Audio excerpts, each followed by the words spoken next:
Hey guys, back with another video. I just watched a video from Lord Humungus, and he's awesome, by the way. I'm not bad-mouthing him at all. I actually agree with most of what he said in this last video. I just watched his, and it was about a guy who did a video on the 5 things you have to do or you're not a prepper, okay? One of them was get down on your knees and pray, which is always a good thing, okay? Makes no difference whether you're a prepper or not. You do that, you're one step ahead. One was raising chickens. Another was, what was it? Oh yeah, raising potatoes specifically. And I don't know, I don't remember what the other 2 were, but I was listening to him talk about the possible things that could happen, and you know, he's right. The big SHTF, lights never gonna ever come back on, total zombie apocalypse thing is probably not going to happen. But there are several smaller apocalypses that can happen. One of them's happening right now, and that is our food crisis here in the United States. And the guy saying grow potatoes specifically, well, not necessarily potatoes specifically, but if there's any way you can grow anything at all, you're way better off. Like me. Okay, let me show you my little garden. And if you see part of the house and it's all messy, don't ding me too hard on that because, well, I'm a horrible housekeeper, okay? And everything's scattered. First of all, we'll go to the back porch. Now here I have some spinach and I think that's a cabbage. Okay? See those? Spinach and cabbage. Now those 2 particular little items are pretty puny. I have replanted 3 times. They just don't seem to want to grow. But those have survived so far. Yay, go me. The next is out front. Now this is what I'm proud of. Now, this right here, can you see that? That's potatoes. Okay? I put 5 potatoes from the store that sprouted down in the bottom of that bucket, and look at them now. Okay, then here is tomato plants. I've got baby tomatoes. Is that enough to save me in an SHTF situation? Absolutely not. Now my peas don't like the climate, so they're probably going to get nowhere. I haven't even gotten one bloom. So, but that's my little container garden. Now that being said, the guy that said you have to grow potatoes or you're going to die, basically, was full of it.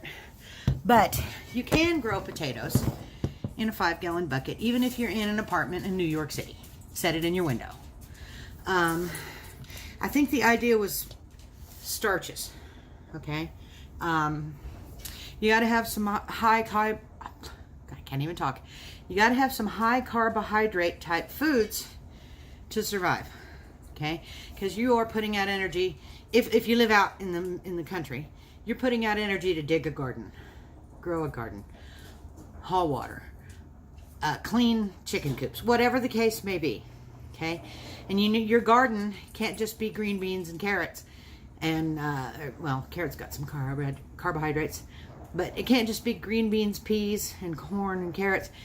All that's great, but you have to take it as a whole, okay? Your garden needs to be calorie dense enough to bring you in more than what you're putting out to make it, okay?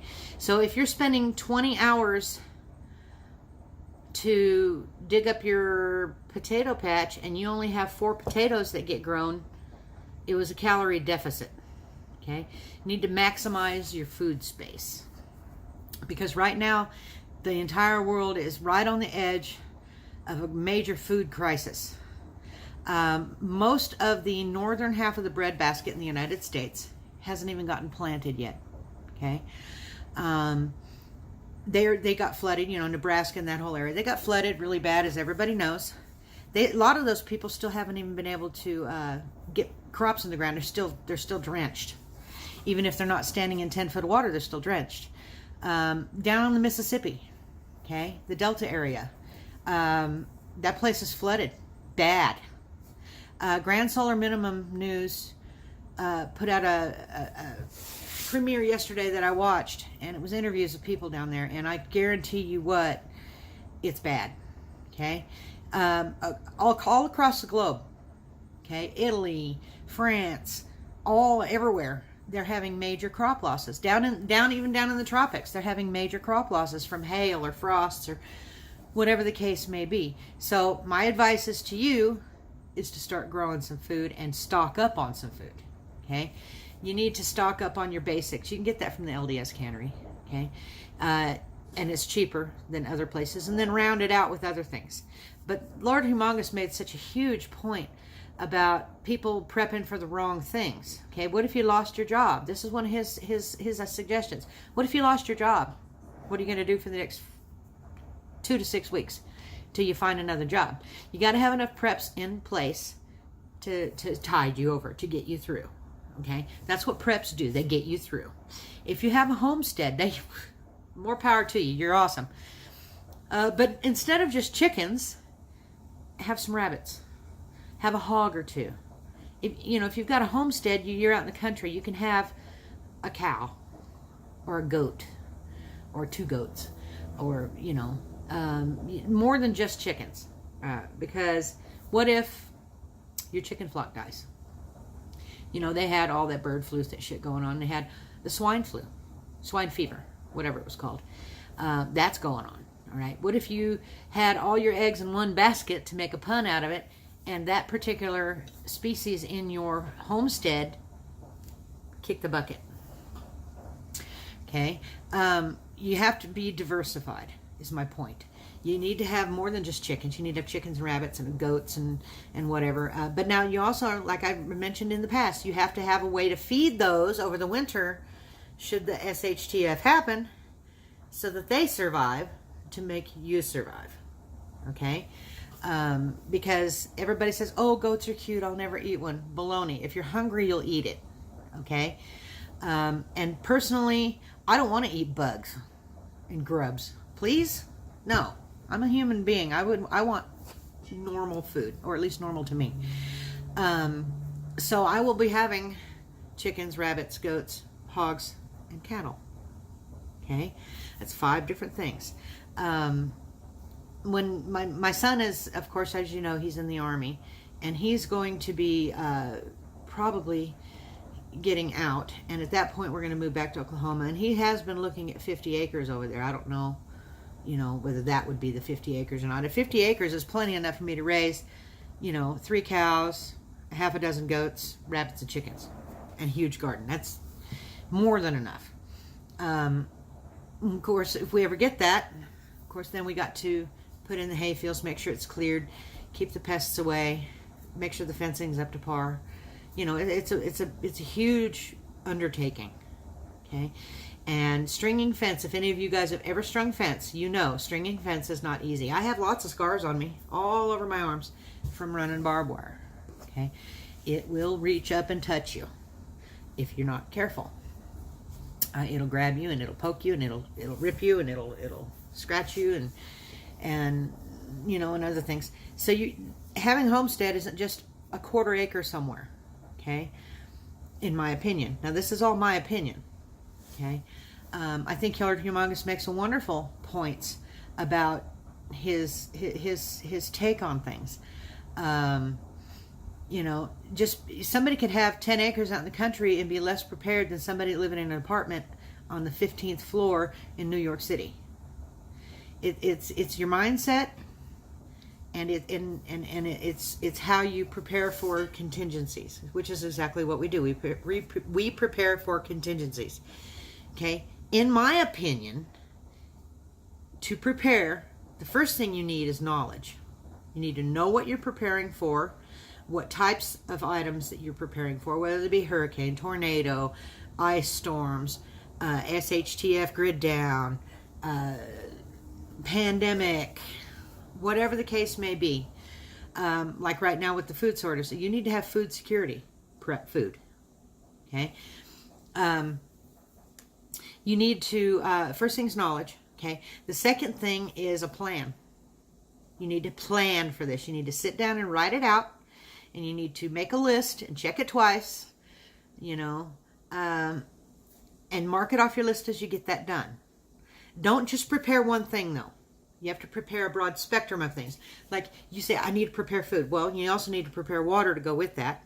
Okay? You need to prepare some way to cook that food to go with that. Okay? And you also need some way to preserve that food that you've cooked or that you've grown. So it's not just prep food. Okay?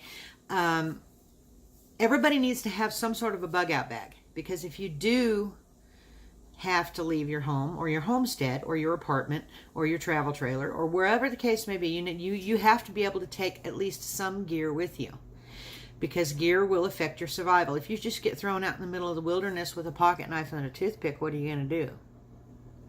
Okay. I just went camping for a week. A lot of people know this. And it was rainy and snowy all week. Now, in that week, could I have run a trap line? Yeah. But I might have got wet. If I got wet, I might have got hypothermia, so I stayed dry. Could I have done all sorts of things? I could have hunted different, if it was an SHTF situation. Yes, there was a running creek near me, but there were no fish in it. Okay? Now, I'm going to stop right here, because I could get into a whole long dissertation on what you need to do to prepare. But if you do have a homestead and you have chickens, diversify if you can, or try. 3 does and a buck rabbit will greatly expand your meat supply, which is protein. Okay? Grow as many high carbohydrate vegetables as you can. Potatoes, squash, carrots, corn if you can, but now make sure everybody, I've seen people plant those in just one single row. No, they got to be planted in a block, because corn is pollinated by the wind, and if they are in a long row, a lot of times you won't get good pollination unless you hand pollinate. Have a way to preserve what you grow, unless you eat it all right away. But if you eat it all right away, your garden isn't big enough, okay, to sustain you long term. Because your long-term food storages are there just to help. They're not there to support you. You need to be making your own garden and your own food to support yourself. And then the long-term storage is your backup. Okay? That is a backup plan. Okay? So, anyway, I'm going to let you go. It's already gone on 12 minutes. But I just wanted to say thumbs up to Lord Humungus. Please go over to his channel. The Lord Humungus, Humungus. I'll try to put a link down below. And subscribe to his channel and watch a bunch of his videos. He's got a lot of good information. He also has a lot of good ideas to go with that. So anyway, if you guys go to his channel, subscribe, tell him I sent you if you so wish. If not, I understand. But hit the thumbs up, like, share, subscribe, hit the bell icon if you want more notifications, and y'all come back and see me.